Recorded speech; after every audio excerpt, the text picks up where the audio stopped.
Wilson Robb, Chairman of Aurum Exploration Services, joining us online. If it is just virtually, coming to you from the west of Ireland, and I'm here to share some of Aurum's experience in mineral exploration for our clients, their projects in and around the African continent. So, it's a quick company snapshot. We are in business since 2002, based in Ireland. Some of you may know us, I'm sure. We've run into a good few of you in our previous appearances down in Perth. We're a safety-conscious group focused on the professional delivery of cost-effective, flexible and innovative services, field services, desk services, CPR reporting, generative studies and so on. Relatively small group. We've added 9 geos this year. That's a kind of snapshot breakdown of our internal team. Plus we have in-country associates and obviously experts, geophysics, geochemists, structural geologists and so on that we draw on to get our work done. I won't dwell too much on the other 2 points. A-team policy though is important to us. There's always a principal geologist, myself or Vaughan, Graham, any of the people that you meet when we're doing the introductions, working to get the contract. We will remain involved with your project to make sure it gets the relevant attention. This is where we operate and who we operate from. Just very quick visual. Our primary clients are Perth-based, Vancouver, Toronto, London. Office just north of Dublin. We are also have a small sub-office in just outside Toronto. Work for the majors, for the juniors, listed companies, private exploration groups and pre-IPO companies, a lot of 101 work just now, and CPRs for those types, as is for the investment community and royalties groups. We also have a number of government contracts and work with geological surveys. Commodities, we'll tackle most things. We've got good experience in these, but the breadth of knowledge within the company is such that we are quite able to tackle most exploration models. So how does Aurum help advance exploration projects? Quite simply, we know what assists successful exploration. For us, it's people, teamwork, and within that, the experience, dedication and good organisation to allow our teams to work with your teams, with the client, with specialists, to provide exactly what is needed to get the job done. So people's experience gives the ability to execute, and we have to have an ability to listen, and being able to listen to the experience on the ground, previous workers. Local knowledge is all important to build the deposit model, exploration model, design the exploration techniques and field work around that, use the previous data, no matter where we are. This is a kind of typical early stage input we can give to a project. Everybody knows these things when you're trying to pull a project together, whether we're doing this for a transactional project generation or whether we're doing it for a simple target generation on a pre-existing project. We are happy to deploy our abilities on the target generation side, permitting and logistics in various countries in Africa. We have a lot of in-country associate groups that we work with that allow us access to places that are important to get the job done. Obviously data capture and desk studies, pulling together investor presentations and technical reports is a big part of what we do. And again, the training. Secondly, we have the more standard fare, the fuller technical support that is required from to get to the final compliant standard reporting, covering ourselves with good QA, QC, very, very standard work, and we can drop into assist in it, or we can manage each and every phase of things like mapping, geochem, geophysics, drilling, programme design and management thereof, sampling, QA/QC, as I said, right up into the geological modelling and resource estimation, and reporting, technical reporting, due diligence, 43-101, and kind of AIM style CPR. We're flexible, adaptable, menu driven. You can take from us what you need and leave the rest, or you can give us a broader scope to work the full project. Couldn't possibly have a talk these days without talking about the dreaded COVID-19. I'm glad it's not as bad as it could have been, as I'm sure everybody is, but I think with common sense and good health and safety awareness, good procedures and protocols, most of us can continue to work.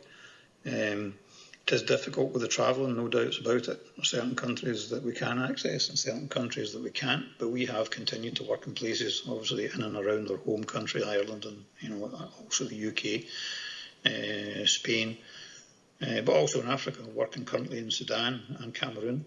Just generated a brand new project for a small investment group there. Looks very attractive. I've had very difficulties with the internal teams moving around. The same in Guinea, same in Mali and Sweden. So whatever it is, safety is first and foremost for us. We operate at very high standards, and we follow the in-country national government guidelines and international health organisation guidelines to make sure that staff are safe, the people we interact with are safe, and that more importantly, the job gets done. You know, we can't just stop working because there's a nasty bug going around. So applying these people and experience, you know, pulling the data together, evaluating and working up to assist project generation and exploration targeting is a bit of a bread and butter job for us. You know, we're asked frequently to do this kind of work.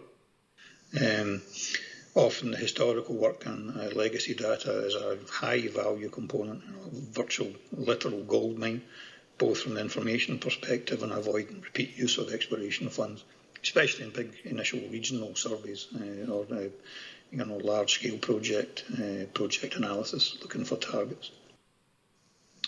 Training and knowledge transfer, very important and required, especially in a lot of the time in the context of working for a listed junior. But the training and knowledge transfer is a two-way street for us. You know, we like to make sure we are gaining and learning as much as we are passing on. I think experience goes both ways. If everybody is willing to give, you get a better product, and when we inevitably part ways, we're wiser. So very quickly, you know, deploying the right people with the right support allows us to get to the right places and conduct the standard fair exploration programs. But we're also constantly looking to innovate and deploy more advanced geochem and cutting-edge geophysics and geophysical techniques to give us extra strings to the bow. And as we advance through the project and drilling, you know, mine site drilling, exploration drilling, and logging the product for all the field work and all the desk work, it's important to maintain, you know, communications with the local landowners, the clients, and we do this through our team meetings. So we have a strong QA/QC component within our organisation, critical area, not just in drilling, as is shown in this slide here, the critical elements of monitoring the QA/QC for reporting, for validation of the final data into the databases, which can be used for, you know, a number of different products, but also, you know, QA/QC on acquired data, which has been brought in. All this has to be controlled, validated, and made sure that it can be relied on. We have a key member of staff, Stephen Downey, within Aurum, who's our computing geologist, looks after the GIS and IT management in the company, and he's well versed in all aspects of QA, QC and data management, everything from the field acquisition, tablet upload, reporting all through the custody chain into the database, and the same for data. Why that's important? So important because everything eventually feeds into something like this, geological models, resource estimations, which have to be reportable to CPR. CPR standard reporting at 43101 and JORC standard. That can be relied on. Significant part of Aurum's business in the last few months of this year. A lot of this year has been the CPR reporting. Everybody knows what that is. I mean, we can get into countries at the moment for that type of work. And we're very well versed in it. For the geos, our experience producing these reports quickly and effectively.